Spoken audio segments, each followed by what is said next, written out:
Hey everyone, you ever get that like little jolt of fear going down the stairs? Right. Or maybe you've noticed, I don't know, your mom or dad kind of hesitate before they like get up from the couch. Oh, yeah.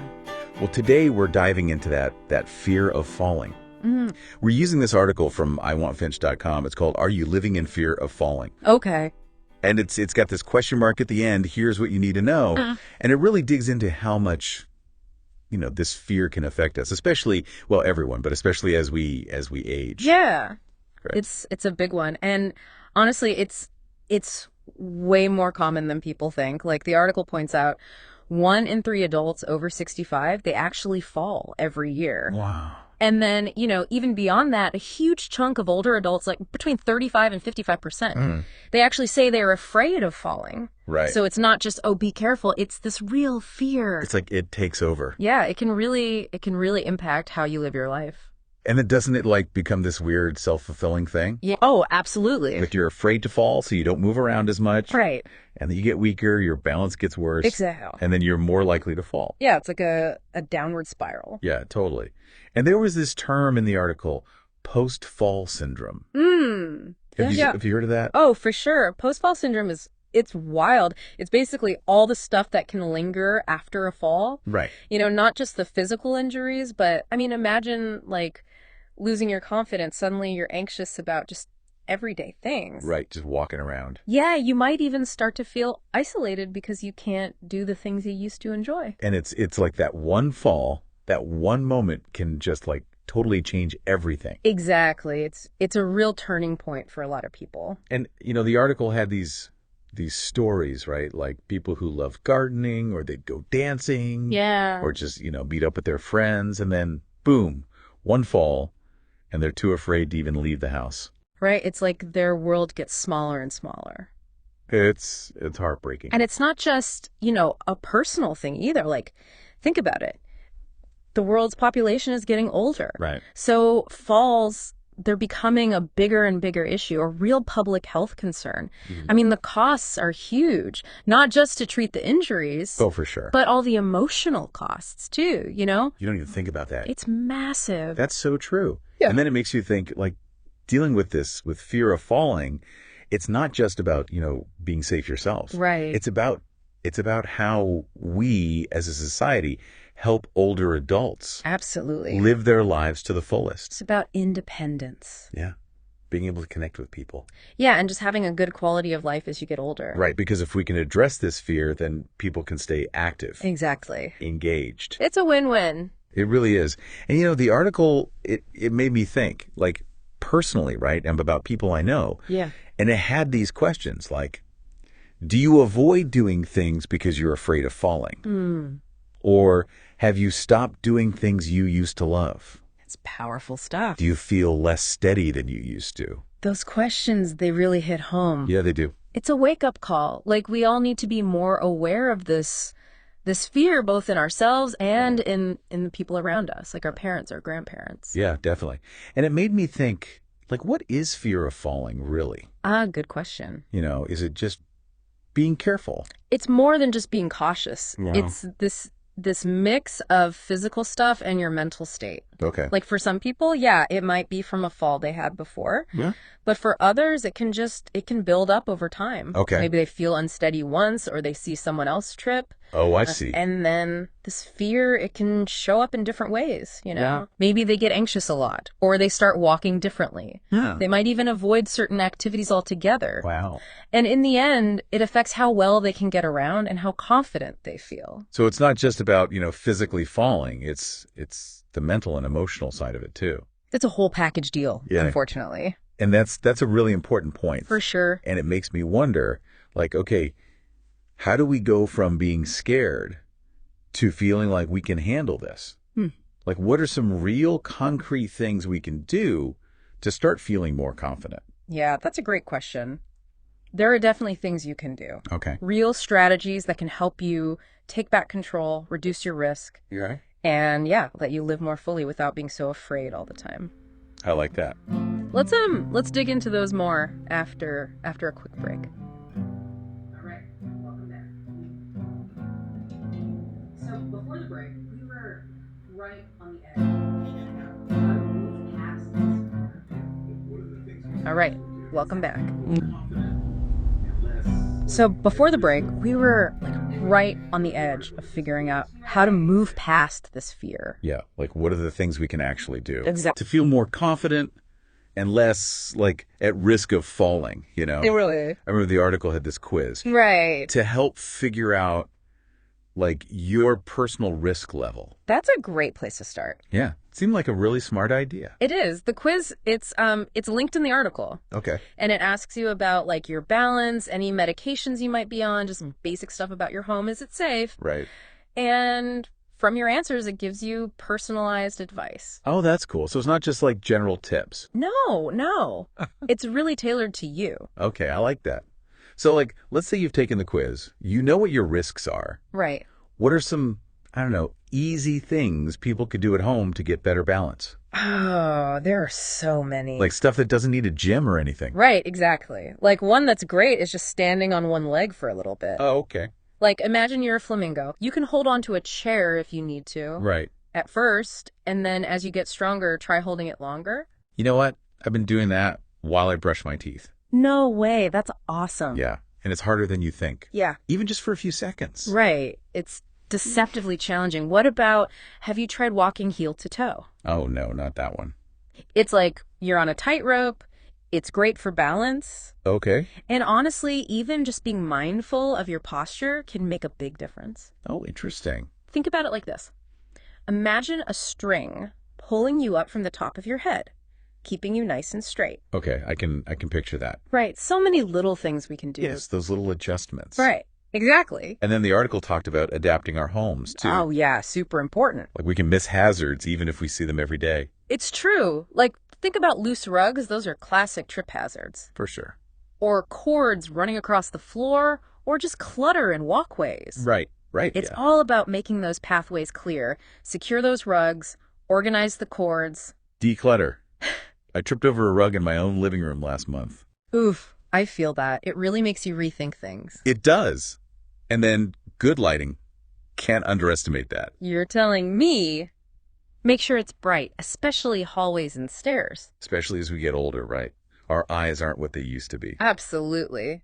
And night lights, those are lifesavers, especially for those midnight bathroom trips. Yes. I was going to say the article mentioned grab bars in the bathroom, too. Grab bars are essential. You want them by the toilet, in the shower. Right. They give you that extra support, that stability, where honestly most slips happen. Makes sense. It's like all these small changes add up to make a big difference. Exactly. You're creating a safer space for yourself. Okay. So we've got exercises, we've got making our homes safer. What about that third thing the article mentioned? Right, the professional help. A lot of people might not want to do that, but I think it could be really helpful. You're right. Some people might feel hesitant, but there's no need to be ashamed of asking for support. Like, physical therapists can be incredible. Yeah. What can they do specifically for someone worried about falling? Well, first, they do a super thorough assessment. Okay. They'll look at your balance, your strength, how you walk. Okay. It's not just a quick glance. It's a deep dive to figure out what you're good at and what needs work. I see. And then they create a custom exercise plan for you. Oh, cool. So not just some generic handout. Yep, totally personalized. That makes a lot of sense. Everyone's different. Right, everyone's starting from a different place. Different challenges. Exactly. Different abilities. And a good PT will get that. They'll work with you to make a plan that actually works for you. Okay, that's reassuring. They can also teach you techniques like how to get out of a car safely or walk on uneven surfaces. Oh, that's smart. It's like having a guide, right? Exactly. Taking away the guesswork. Yeah. What about those fall prevention programs you mentioned? Those are awesome. They're like multi-pronged attacks on this fear of falling. So they often have group exercise classes, which are great for balance and coordination. Okay. Plus, it's social. You meet people going through the same thing. I was going to say, that's a nice bonus. Totally.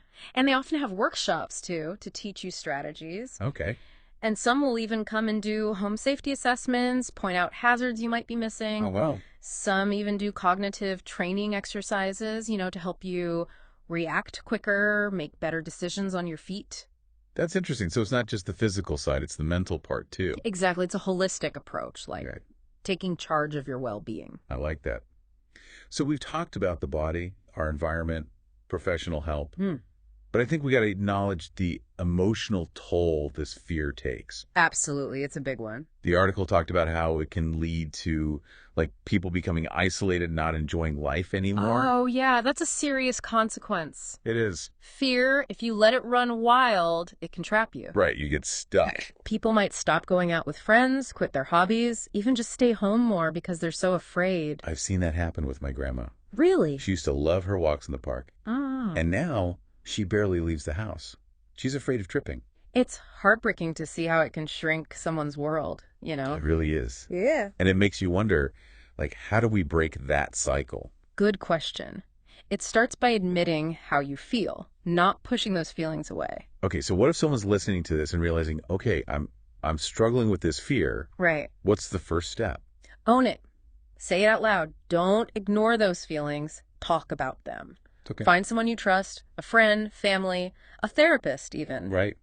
There are even support groups for people dealing with this. Oh, I didn't know that. Sharing those fears can really help. You realize you're not alone. Right, it's not just you. And then once you've done that, focus on what you can control. Okay. You might not be able to erase the risk of falling completely, but you can make it a lot smaller. Okay. Work on your strength, your balance, make your home a safe haven, talk to the pros. Right. We talked about all that. And doing those things, it's not just about the physical stuff. Right. It gives you power mentally, too, like you're taking charge. Yeah, you're not just a victim. Exactly. It's a mindset shift from I'm helpless to I got this. I like that. That's important. And remember, every little bit counts. Like, celebrate those wins. Okay. Did you hold that one-legged flamingo pose a bit longer? Uh-huh. Right. Did you declutter a hallway? Make an appointment with a PT? Those are all good. Give yourself a pat on the back. It's those little steps, right? Exactly. It keeps you going. And then I know some people listening are probably worried about their parents, their grandparents. Oh, for sure. They might be dealing with this fear too. Absolutely. What are some signs? Like, how do you know if someone's afraid of falling? Watch how they act.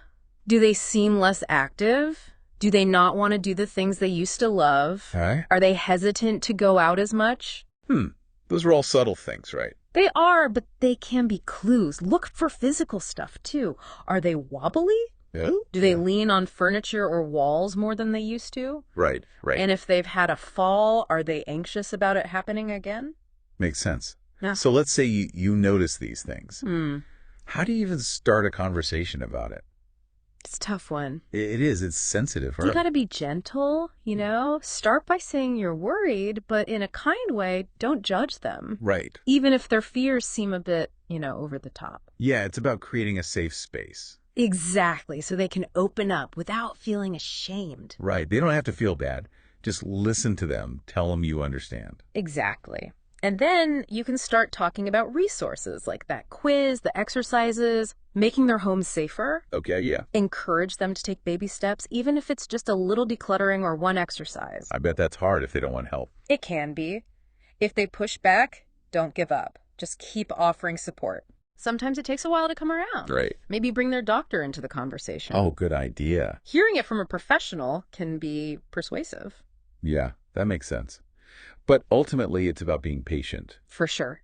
and remembering, we're all in this together. We are. Aging happens to everyone. We all face these things. Exactly. It's about supporting each other, Right. sharing what we know, Absolutely. helping everyone age well without being afraid. Couldn't have said it better myself.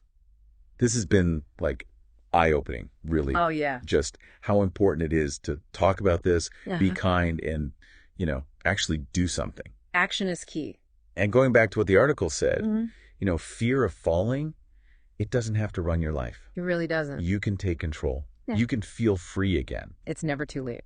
And it's not just about avoiding a fall. No.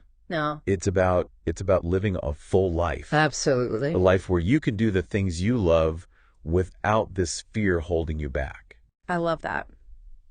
We'll be right back to wrap up this deep dive. Just a quick break. All right, back with you as we wrap up this deep dive. And man, we really got into it with fear of falling, huh? Yeah, it's been quite a journey. We started by sort of acknowledging how common it is, right? Especially as we get older, and how it can, turn into this whole cycle of less movement and more fear. Yeah, it was kind of a bummer there for a minute. It can be. But then we shifted gears, right? We started talking about all the things you can actually do to fight back. Right, like all those practical steps. Like, remember the flamingo pose? Oh, yeah, the flamingo. Gotta love the flamingo. And then making our homes safer. Uh-huh. And even, getting help from the pros. Yeah, physical therapy, those fall prevention programs, all that good stuff. Right, exactly. And it's interesting because, like, on the surface, it's all very practical, right? But it also has this mental effect, too. Yeah, that's what I was thinking. You start to feel more in control, like, hey, I'm not just stuck here. I can actually do something about this. You're not helpless, right? Exactly. And that can make a huge difference in how you feel overall, like more confident, more secure in your body, in your own home. It's almost like you're taking back your life a little bit. That's a great way to put it, reclaiming that freedom. And if you're out there listening and you're thinking about someone you care about, maybe your mom, your dad, your grandma, whoever, if you think they might be dealing with this fear, remember to approach them gently. Yeah, like we talked about. Sometimes just having that conversation, just letting them know they're not alone and that there are things they can do, that can be a huge help. Yeah, even offering to help make their home a bit safer, or, just being there to listen to their worries. Absolutely. Just showing that you care and you want to help. It really can make a difference, can it? Yeah. It really can. All right. So as we kind of come to the end of this deep dive, I want to leave you with something to think about. Remember how we started. Remember that image of, hesitating, feeling that fear kind of creeping in and taking away the joy. Yeah, that feeling of holding back. Exactly. So what if instead of focusing on the fear, we could flip the script? What if we could imagine a world where that fear didn't control us? Okay, I'm listening. Imagine yourself moving through the world confidently, smoothly, going for those walks, hanging out with friends, doing the things you love, but without that fear hanging over you. Oh, that's beautiful. It is, isn't it? It's like that line from the article, your life doesn't have to shrink. Oh, yeah, I remember that. It's about taking back the good stuff, not letting fear win. Exactly. And, it's really up to you. You have the power to make that happen. So here's my final question for you, for everyone listening. If you could overcome that fear of falling, what would you do? What would you feel brave enough to try? What joy would you rediscover?